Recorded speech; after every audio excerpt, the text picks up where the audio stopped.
हल्के पार्लियामेंट हैदराबाद की contested MP व भारतीय जनता पार्टी की लीडर माधवी लता ने आज पुराने शहर हैदराबाद के गुलजार हाउस पहुंचकर आग की जद में आकर झुलस जाने वाले घर का मुआयना किया, जहां इतवार को 17 लोग इस हादसे में फौत हो गए। माधवी लता ने सख्त बरहमी का इजहार करते हुए हुकूमत को नाकाम फायर सेफ्टी का इल्जाम लगाते हुए कहा कि वजीर आला मुतासरीन के अहले खाना से मिलने के लिए क्यों नहीं आए, इन्हें यहाँ का दौरा करने के लिए वक्त क्यों नहीं था। माधवी लता ने कहा कि मइलार्देवपल्ली में आग लगने के 90 मिनट बाद फायर इंजन वहां पहुंचते हैं और सबको बचा लेते हैं, लेकिन यहाँ गुलजार हाउस पर क्यों नहीं बचाया जा सका। माधवी लता ने गुलजार हाउस साने पर इंक्वायरी का मुतालबा किया और कहा कि वो इसके तह तक जाएंगी। पेश है इस खुसूस में यहाँ के कुछ झलकियां और माधवी लता के ख्यालात। Bureau report siyaasat.com। ये बात सारा तेलंगाना को आज समझना है कि इतनी बड़ी हादसा और सबसे पहले कौन आए यहाँ पर। वैसे तो मैं शुक्रगुजार कहना चाहती हूँ उस मुसलमान भाई के जिन्होंने नमाज पढ़ते घर जाते जाते देखा तो सही, अंदर आया। उसके बाद 6 बजे सबसे पहले आए किशन रेड्डी जी, हमारा अन्ना, जो भाजपा के हमारे प्रेसिडेंट भी हैं और यूनियन मिनिस्टर भी हैं। उसके बाद यहाँ से 2000 किलोमीटर दूर से हमारे प्रधानमंत्री मोदी जी उन सारे नन्हे मुन्ने बच्चे और स्त्री और पुरुष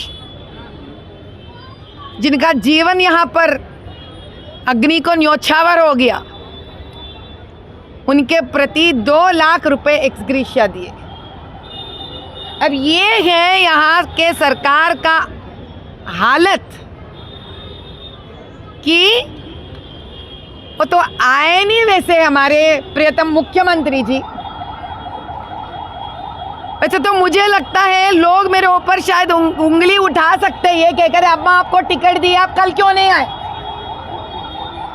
मैं पूछती हूँ मुख्यमंत्री जी, आपको तो मुख्यमंत्री बना दिया ये लोग, आप क्यों नहीं आए कल इधर। आपका जिम्मेदारी है ना, आप पिता समान है ना इस राष्ट्र को, इस स्टेट को। और हालात ऐसे हैं कि मरने के बाद बीआरएस तो वैसे ही गरीब बना दिया तेलंगाना को। इतने बदतर है कि फूटी कौड़ी भी नहीं है यहाँ पर इनके हिसाब से। मरे हुए जान को एक श्रद्धांजलि के तौर पे भी पैसे देने के लिए। अच्छा भाई, मैं मानती हूं आपका सिस्टम तेलंगाना कांग्रेस में बहुत बढ़िया है, तो भैया आप सब लोग मुझे एक ही सवाल का जवाब दीजिए। 6:16 पर फोन गया फायर इंजन ऑफिस को, 6:17 यानी एक मिनट में 11 फायर इंजन आए इधर, एक को भी नहीं बचा पाए। एक ही मिनट में एम्बुलेंसेस आए,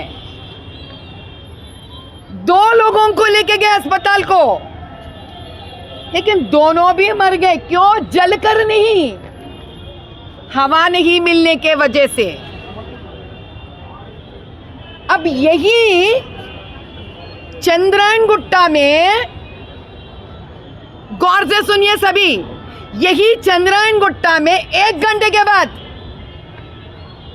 यानी कि यहाँ 6 बजे को हुआ हादसा, वहां 7 बजे को हुआ हादसा, मइलार्देवपल्ली से फायर इंजन आता है। ऐसी है वो घर भी, शट्टर ऐसी है, इससे भी बदतर है वो। अंदर से 50 लोगों का जिंदगी को बचाए वो लोग।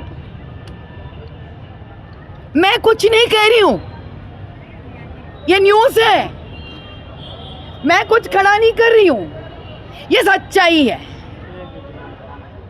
चंद्रायन गुट्टा को मइलार्देवपल्ली से आता और कितने मिनट के बाद, 90 मिनट के बाद आया और 50 लोगों को बचा लिया।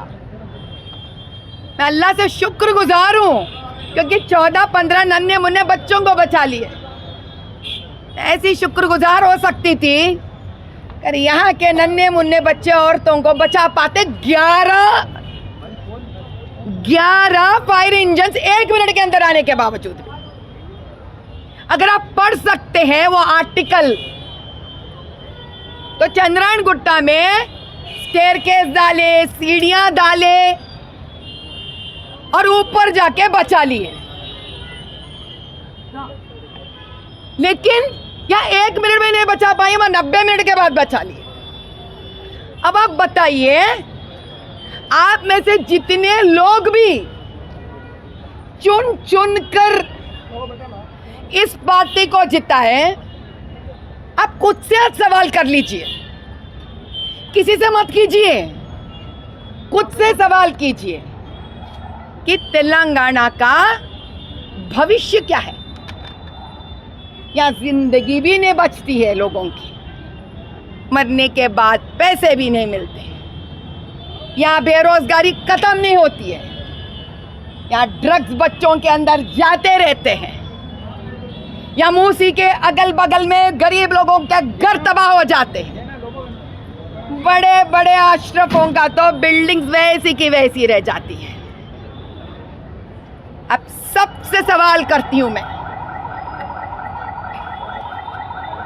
ये अग्रवाल पूरा पुराने बस्ती में तकरीबन 1000 सोने के शॉप चलाते हैं। कभी इन्होंने आगे पीछे देखकर अपने पास लोगों को रखा है? इनके यहाँ मुसलमान भी काम करता है, हिंदू भी काम करता है। ये गलत बात है ये कहने के लिए पुराने बस्ती में कि हिंदू मुसलमान लड़ते, नहीं लड़ते यहाँ पर। लेकिन आप कितने दिन इसके ऊपर लड़ाई बनाकर पैसे बनाओगे? अगर ये चलता हुआ शॉप जलता था दोपहर के टाइम पे या शाम के टाइम पे, तब सोच लीजिए क्या होता था इसका। कौन से गली के अंदर है भैया ये? इतना बड़ा तो जगह है फायर इंजन आने के लिए। क्या है यहाँ का सिस्टम का हालात, तो उन छोटे छोटे गलियों का क्या हालत है जहां फायर इंजन अंदर भी नहीं आ सकता। उसका क्या हालात एम्बुलेंस आने का, जहां पे एम्बुलेंस अंदर भी नहीं आ सकता। भैया 2 मिनट के लिए आपको ये मालूम वो मालूम, ये राजनीतिक नहीं मालूम।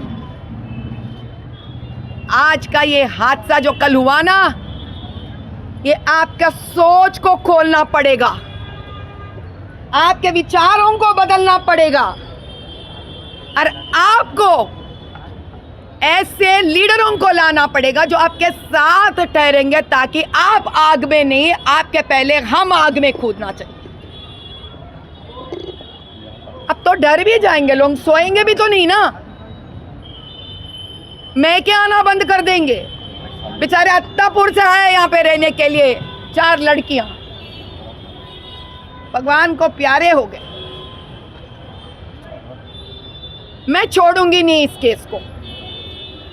मैं क्या कर सकती हूँ ये ऊपर वाला जाने, लेकिन मैं ये केस को छोड़ूंगी नहीं। इसके एंड तक जाऊंगी कि 1 मिनट में 11 फायर इंजन आने के बावजूद भी क्यों लोग मरे इतनी बड़ी गली के सामने।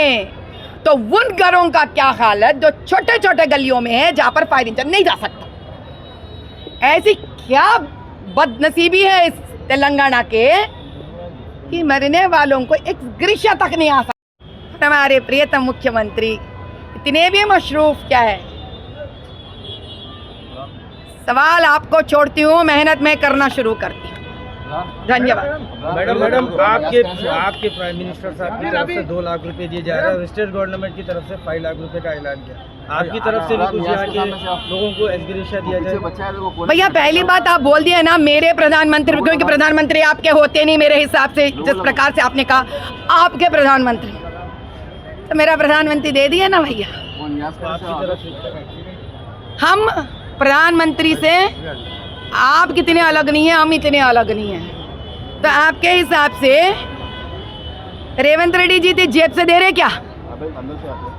तो कितने मिनिस्टर तो आपके असदुद्दीन जी कितना दिए? जिता लिए ना आप, कितना दिए बॉस? आपके चैरनर एमएलए कितने दिए? आज से आप लोग सच्चाई से सवाल करना सीखेंगे, सच्चाई को सवाल करने का हिम्मत करना सीखेंगे आप। जो वोट डालते हैं ना हम लोग, इसका नतीजा ये है।